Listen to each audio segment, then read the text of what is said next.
Good afternoon mga katsi. Ngayon mga katsi, dumating na yung in-order ko na ukay-ukay. Nag-try lang ako mga katsi ng konti lang.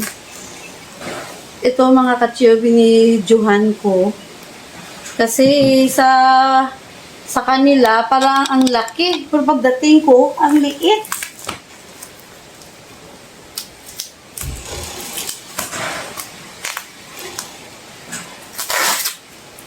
Sana mga katsi, maganda to. Para sige-sige na lang yung ano ko.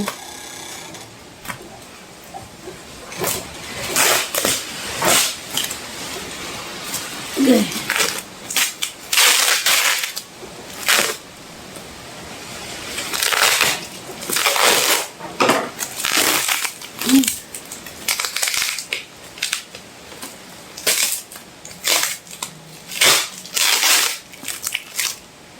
Kasi makita mo mga katsi sa kanilang store na parang malalaki ang ano, yung pagdating siksik.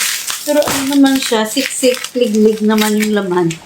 Mga katsi, hindi ako makita. Kararating ko lang kasi doon ako sa bahay ng apo ko. As usual, nagbabantay. Binidyohan ko lang mga katsi kasi nagdududa ako kasi mga katsi, parang napiki ako. Kasi iba ito yung nilagyan nila eh. Pero dito tinakpan ng sako. Kaya nagdududa ako dito mga katsi. Sa Facebook ko lang kasi nakita yung page nila. Kaya lesson learned na to sa akin mga katsi.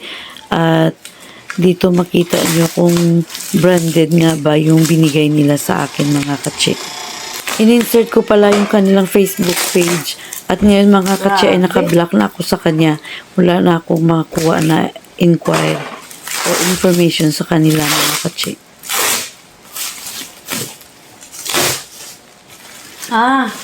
Ito. Layo-layo. Kita ba? Ito siya mga katsi.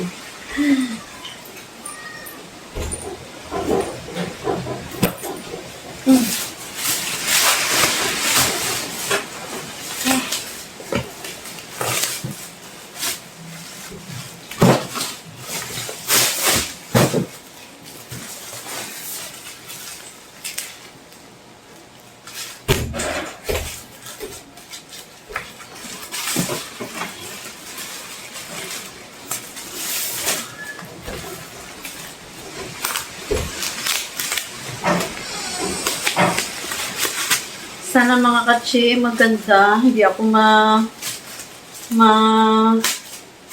matalo dito. Uy, ano ba yan? Men's, pero, ito yung previous.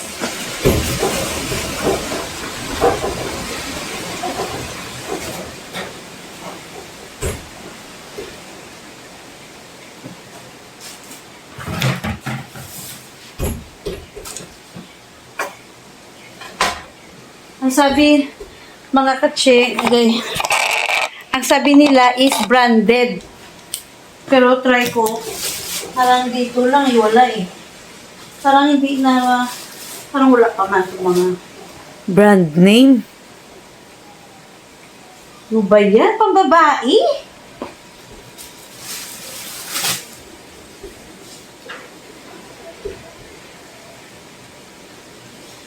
Tingnan mo. Room.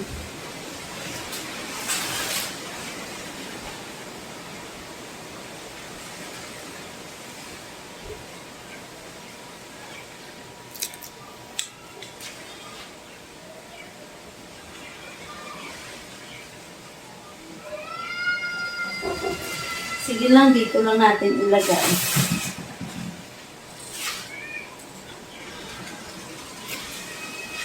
Hello? Parang iba man to sa nakita ko.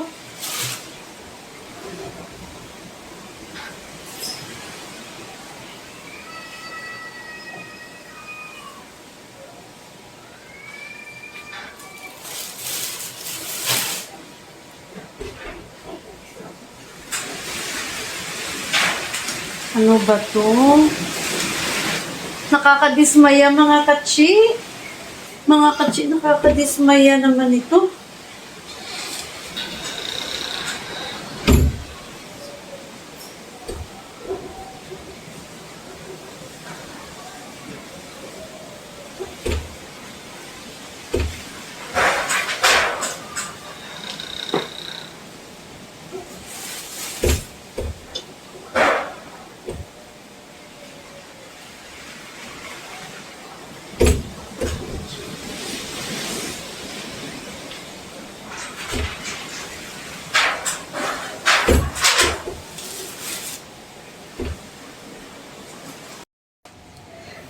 Ayan mga katsyo, ang order ko na branded daw pero piki pala. Oh my God. Sayang lang, pero okay lang. Ito ba yung mga brand? Ano ba yung brand na to? Brandless? Isa? Giordano, Diyos ko. My goodness.